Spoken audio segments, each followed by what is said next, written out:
Turn out the light, I know there's no one waiting, watching over you.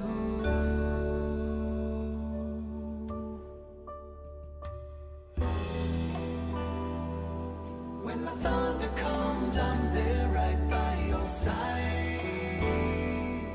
When the water falls, I'm there to keep you warm and dry. I don't know if I have ever been this strong before. Your love makes me something more. Your love makes me something more.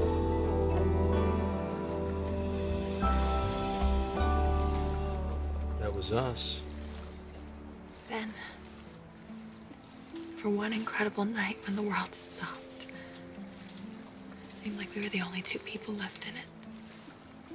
And those memories, they're all ours. But this baby is not just some memory. It's real. And it's only gonna get more real.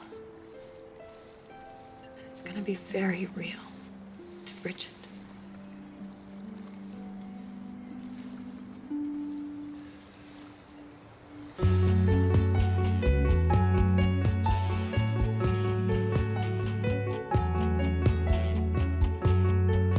Bridget, I need to hear it for myself. The truth. What's going on with Dad? Well, Mom told you that he was on a ventilator, right? I'm on my way to the hospital, but before I go, I need to know what exactly that means.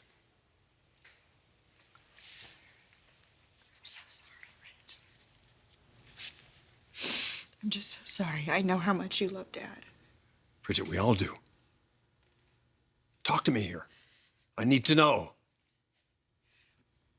Okay, he was having trouble breathing.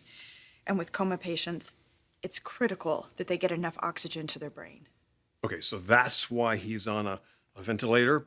He can breathe on his own, but this will just help with his recovery. Is that it? Well, Dad's doctors wanted to just give him every possible chance. Look, I'm afraid that when machines come into the picture, the odds tend to get worse, not better. The fact that the coma is deepening and there's very little detectable brain activity, it just tells me that the risk of permanent brain damage is very high. It's the type of damage that probably Dad won't overcome if he even does survive. Are you saying that he won't? At this point, a full recovery is highly unlikely.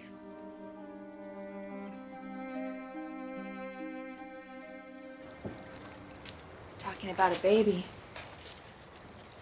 Your baby. It's our baby. You know, I wouldn't be here if it weren't for you. I never would have been able to hang on until Bridget found an answer. She's not the only one who saved my life. That's what I meant before. Bridget and I wouldn't be together if it wasn't for you. That's why what happened was pure and honest. For God's sake, we thought you were dying. But I didn't die. Now I'm pregnant with your child. This isn't something we can hide, especially from Bridget. You're right, we can't hide this. How do we tell her? What do we say when we know how hurt she's gonna be?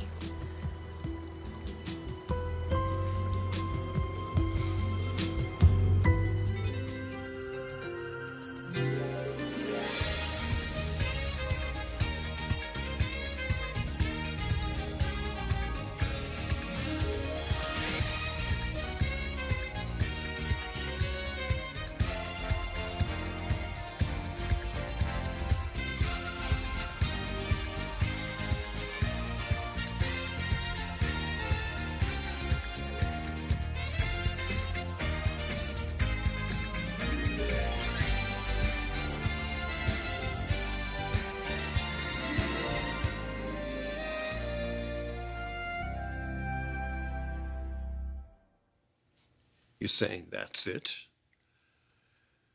Dad won't be able to make it back from this. The prognosis is not favorable, Ridge. I wish I could tell you something different. You have no idea how much I wish that. Dad's doctors and I thought we would have seen an improvement by now, but we haven't. His condition keeps deteriorating. At this stage, to expect a reversal, I just don't see that happening. We've got to start preparing ourselves.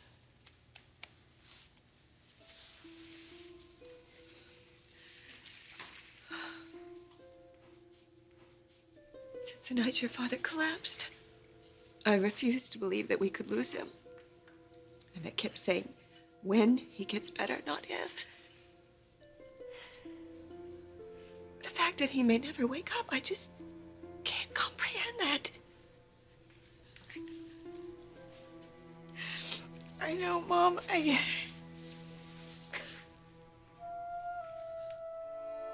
keep thinking that, I know, I want to be in denial about it, but I can't anymore. I can't. Dad's always been my strength. No matter what life threw at me, he was always there with that same steady reassurance.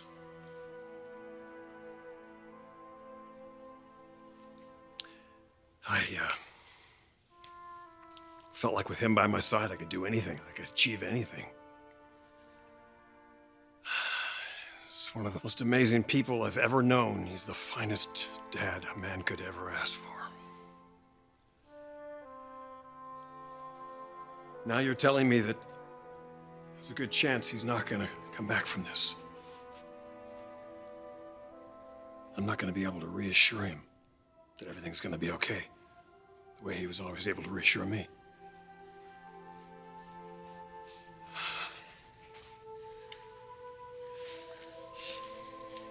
How do we do that, Bridget?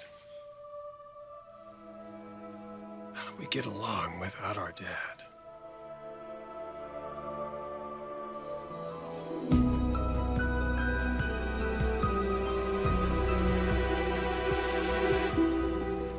You said you talked to Dr. Caspery.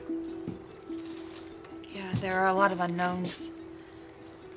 I'm on so many medications, and I guess the bottom line is that this is a very high-risk pregnancy. And I'm not the only one at risk. Baby. There's no guarantee that I'll be able to carry it. And even if I do, there could be serious problems. Birth defects. And we could play around with my medication, but then that could trigger a rejection episode, which brings the whole life expectancy question. And then that makes me think, well, do I even have a right to bring a child into the world if I might not be around to raise it? It's a lot to think about. I don't like you talking like that. Well, I don't like it either, but it's the truth. This child may never be.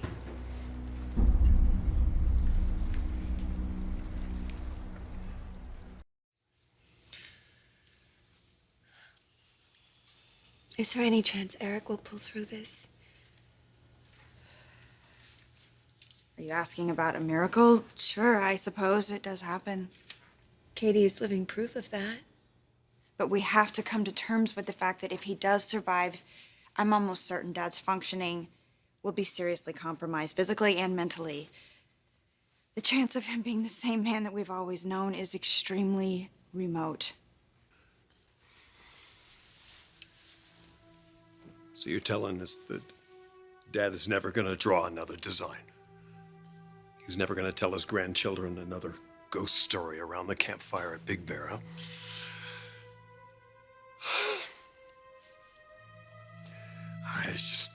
I can't believe that this is it. There's gotta be some treatment, some medication, some specialist that can help here. Well, I understand you wanting to fight this, Ridge. I can't bear the thought of losing Dad. But medically, We're simply out of options. I guess there comes a time when we just have to accept the way things are. What does that mean? The dad's just gonna lie there in a hospital bed on a ventilator forever? Ridge, we don't know how long he will survive.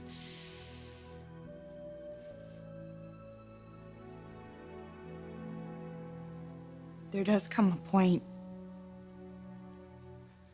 where his family will have to make a very difficult decision. You mean to take him off life support? To let him die?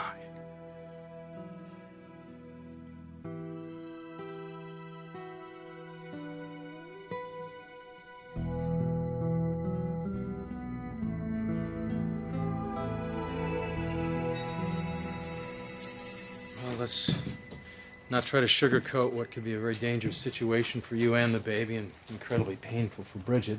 So we'll just try to keep our heads the best we can today. And not make any decisions, because you're not that far along. Yeah, I mean, the end of the first trimester is usually when couples usually wait to tell other people, just to be safe. But you live with Bridget. I mean, you're her husband. And we'll do whatever we can to protect her as long as we can. At least until we're sure that the baby has a reasonable chance. Well, let's wait till we're sure about a lot of things.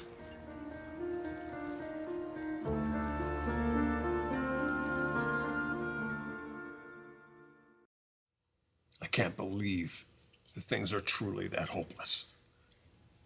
I know, I can't even think about it. When I do it. The thing is, we have to face reality here. Even if Dad's body keeps going, what kind of quality of life does he have to look forward to? You're the head of the family, Ridge. If a decision needs to be made, everybody's going to be looking at you to make it. Brooke, how can I make decisions about that? I can't even understand what's going on here myself. This just doesn't seem real. Have you talked to anybody else in the family? Just Donna, the hospital. Oh, Mom, I felt so horrible. I tried to find her before she saw him. I wanted to try and prepare her. How do you ever prepare anybody for a sight like that? You don't. You can't. I'm a doctor. The first time I saw him, Oh, honey, you're his daughter. You're our little girl. This has to be incredibly difficult for you. I did spend some time with Donna. I think she's beginning to understand. She has to be in agony, too. She loves Eric very much.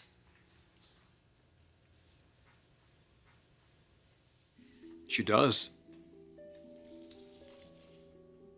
I know because I've questioned that in the past. Heart goes out to Donna.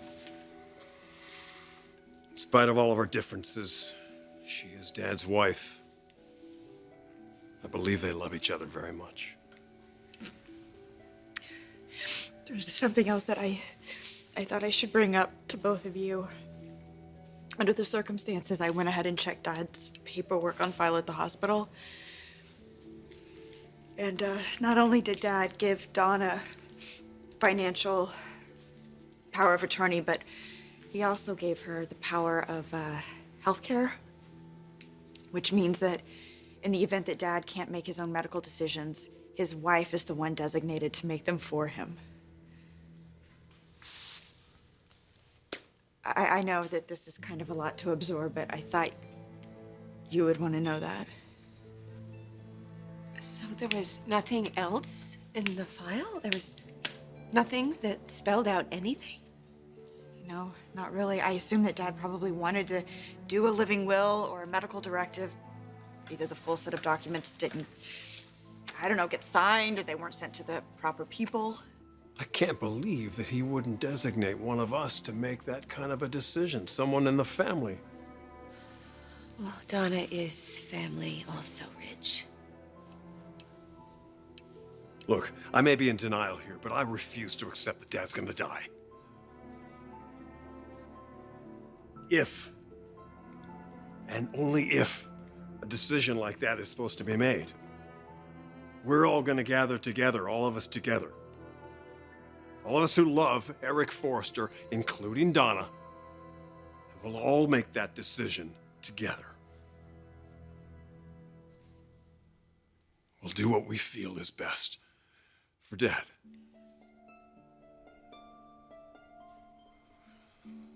Do what's best to end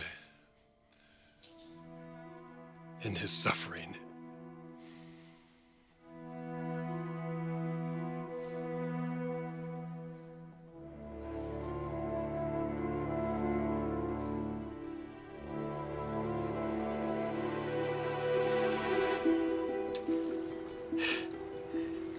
You know, we've been so focused on all the risks, how to handle this and what's going to happen.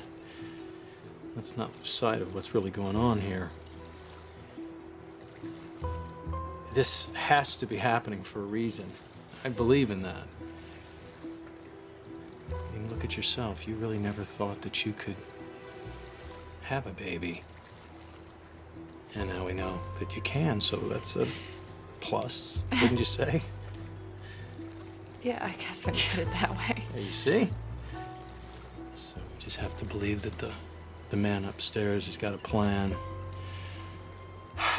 So, why don't we just take it a step at a time, stay positive, and just do the best that we can, and know that this is what it's meant to be right now. This baby.